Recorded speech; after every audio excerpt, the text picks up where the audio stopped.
All right, let's dive into the really fascinating legal world that's growing up around blockchain technology.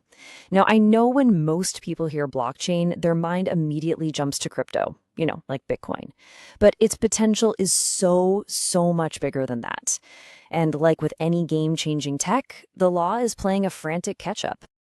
So here's how we're going to break it down. We'll start with the basics, just to make sure we're all on the same page. Then we're going to explore two of the biggest legal headaches it's creating, one around privacy, the other around contracts.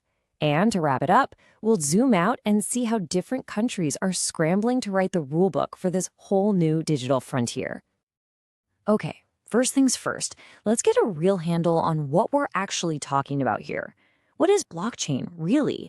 And why is everyone from big banks to independent artists getting so excited about it? At its absolute core, a blockchain is just a digital ledger.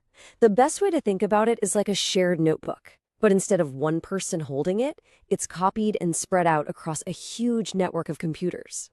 And that one simple idea, it has some unbelievably powerful implications. Now, this is where it gets really cool because these four features all work together. First, it's decentralized. That means no single company, government, or person is in charge. Second, it's immutable, which is a fancy way of saying once something is recorded, it can't be changed, ever. Then you add in that it's transparent, so everyone on the network can see it, and it's incredibly secure. These are the very things that make blockchain so revolutionary. But as we're about to see, they're also what creates some massive legal headaches. And that leads us right into our first huge legal puzzle. I mean, what happens when a technology that's built on permanent public records runs headfirst into laws that are specifically designed to protect our personal privacy? This right here is the multi-billion-dollar question. It's what lawyers and developers are losing sleep over right now. If the whole point of a blockchain is that it's transparent and forever, how in the world do you deal with sensitive personal info that people should have the right to control or maybe even delete? And this slide just lays out the conflict perfectly. On one side, you've got the fundamental rule of blockchain, immutability. Once data is in a block, it is in there for good. But on the other side, you've got these powerful privacy laws, like Europe's GDPR, which gives people the right to be forgotten. These two ideas are just fundamentally at odds with each other, creating this massive challenge that has innovators scrambling to come up with solutions. Okay, so let's switch gears and see how this technology is shaking up another huge area. The next legal frontier we're looking at is the world of contracts and intellectual property. And it's all because of this thing called a smart contract. So what on earth is a smart contract? Well, think about a normal contract, written on paper with tons of legal jargon.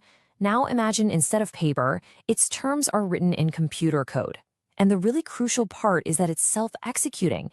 It doesn't need a lawyer or a bank to make sure it happens. The code itself handles everything automatically once the conditions are met.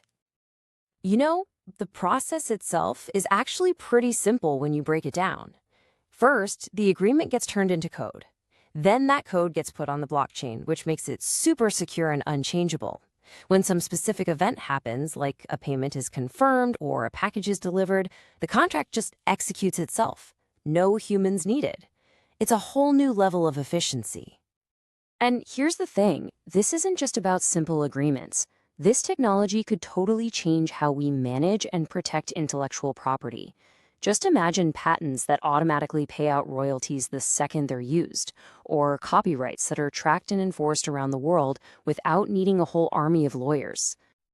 And that, of course, brings up the million-dollar question. Our current laws for patents and copyrights, they were written for a physical world of paper and ink.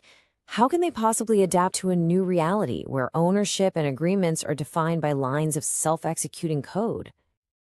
So, with all these huge legal questions piling up around privacy and contracts, let's zoom out.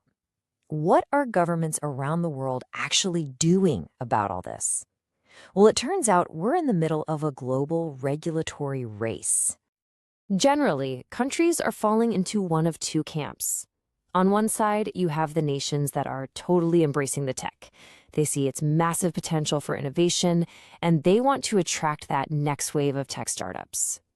But on the other side, you have more cautious governments. They're focused on the risks, trying to protect people from crypto scams and financial instability. And you can see this split clear as day right here. In the US, you've got the SEC taking a very cautious approach, making sure any new fundraising fits into old school securities laws. But then you have these smaller, more agile countries like Malta and Switzerland. They've gone all in, branding themselves as blockchain island or crypto valley to pull in global talent and money. When you boil it all down, this is the fundamental conflict that we've seen again and again. You have this technology that, by its very nature, is decentralized and knows no borders. And it is crashing head-on into legal systems that are built around the exact opposite: centralized authorities and national borders. So the big takeaway here isn't really about the tech itself. The real story is one of adaptation. It's about whether our legal systems, which have been built up over centuries, can evolve to handle a new digital world without crushing all the incredible innovation that it promises. And that leaves us with one final and really crucial question for the future. In a world where a smart contract can enforce itself, where code basically starts to act like law, who gets to write the rules? Is it the programmers, the governments, or someone else we haven't even thought of yet? That's the puzzle we're all going to have to solve. Thanks for tuning in.